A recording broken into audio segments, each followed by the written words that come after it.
성경 통독 365일, 이번 주에는 마태복음 16장부터 마가복음 전체입니다. 내용이 좀 긴데요.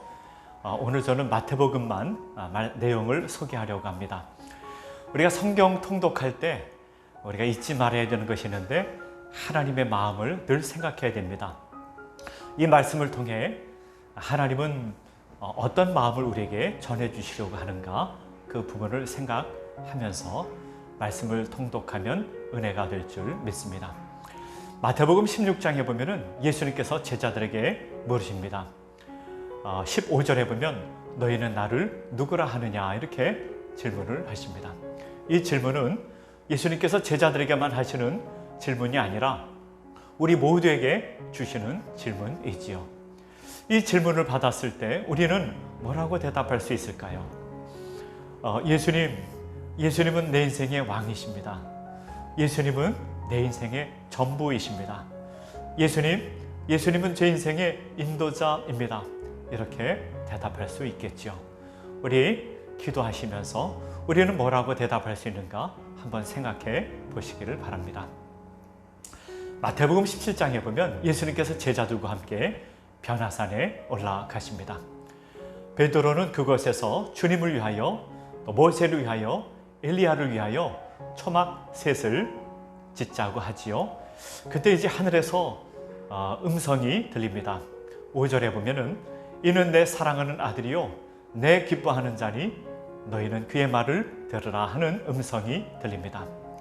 예수님께서 어떤 분이신지를 말씀하고 주님의 말씀에 잘 순종하는 자가 되어야 한다, 우리에게 가르쳐 주고 있습니다. 믿음 생활은 주님의 말씀에 잘 순종하는 것이지요. 주님의 말씀에 잘 순종하고 말씀대로 살아가는 저와 여러분들 되기를 간절히 바랍니다. 마태복음 18장에 보면은 예수님께서 어린 아이 한 명을 데리고 오셔서 말씀하십니다. 3절의 말씀에 보면은요, 진실로 너희에게 이르노니 너희가 돌이켜 어린 아이들과 같이 되지 아니하면 결단코 천국에 들어가지 못하리라고 했습니다. 어린아이의 특징이 무엇입니까? 어린아이의 특징은요, 천진난만함과 자유와 기쁨에 있습니다. 어린아이들은 기뻐하지요. 그 이유는 어린아이들은 어른들과 다르게 염려, 근심하지 않기 때문입니다. 그 이유는 어린아이는 절대 의존하는 마음이 있기 때문에 그렇습니다. 엄마 아빠에게 모든 것을 맡기고 절대 의존하는 마음이 있기 때문이죠. 우리도 하나님을 절대 의존할 때 어린아이같이 기쁘게 살아갈 수 있고요. 또 그런 사람이 천국에 갈 수 있는 것입니다.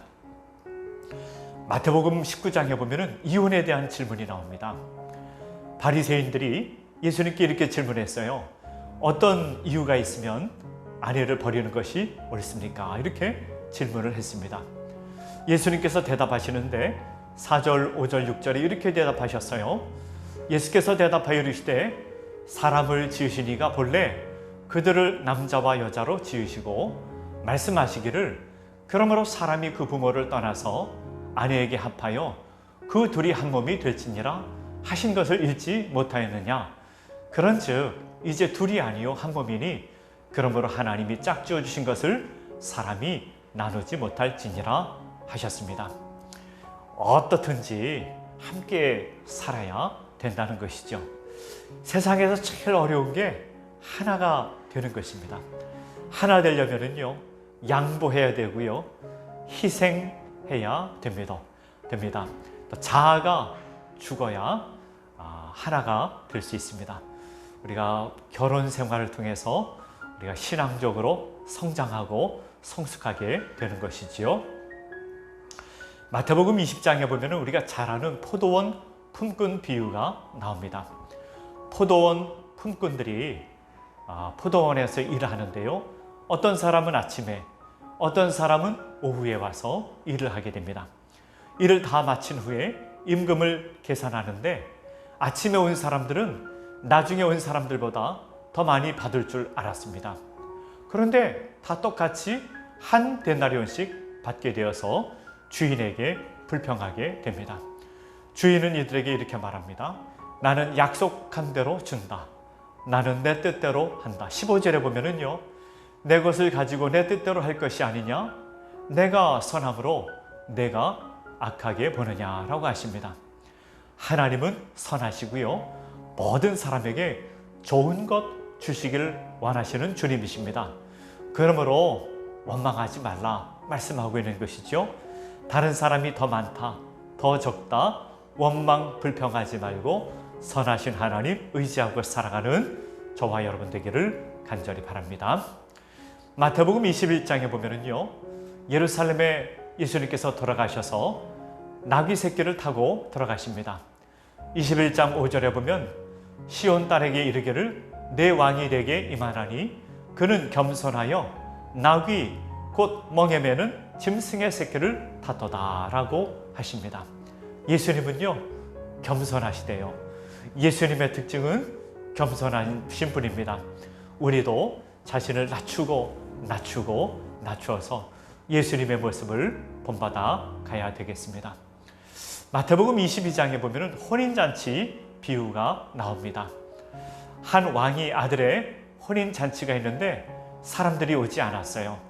어떤 사람은 밭에 가서 일하고, 어떤 사람은 사업을 하고, 어떤 사람은 종들을 잡아 모욕을 주었습니다. 왕은 길에 가서 아무나 데리고 오라고 합니다.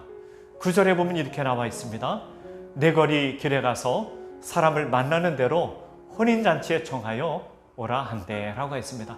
다 데리고 오라. 길거리에 있는 모든 사람 데리고 오라. 하나님의 잔치에 다 데리고 오라.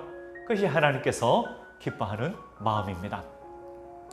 마태복음 23장에 보면은요, 화 있을진저라고 하는 표현이 여러 번 반복해서 나옵니다. 화 있을진저, 왜 화 있을진저입니까? 마음에 위선이 있기 때문이죠. 25절에 보면 화 있을진저 외식하는 서기관들과 바리새인들이여 잔과 대접의 겉은 깨끗이 하되 그 안에는 탐욕과 방탕으로 가득하게 하는도다 라고 했습니다. 예수님께서 말씀하시는 것은 우리 마음속에 무엇이 있는가 살펴보라. 그래서 우리 마음에 위선이 없도록 우리 자신을 살펴보고 마음속을 깨끗이 하라 우리 주님께서 말씀하십니다. 우리 겉은 다 깨끗한 것 같은데 우리 내면 마음속 깊은 곳에 정말로 거룩하고 깨끗함이 있도록 우리가 늘 기도에 힘써야 할 것입니다.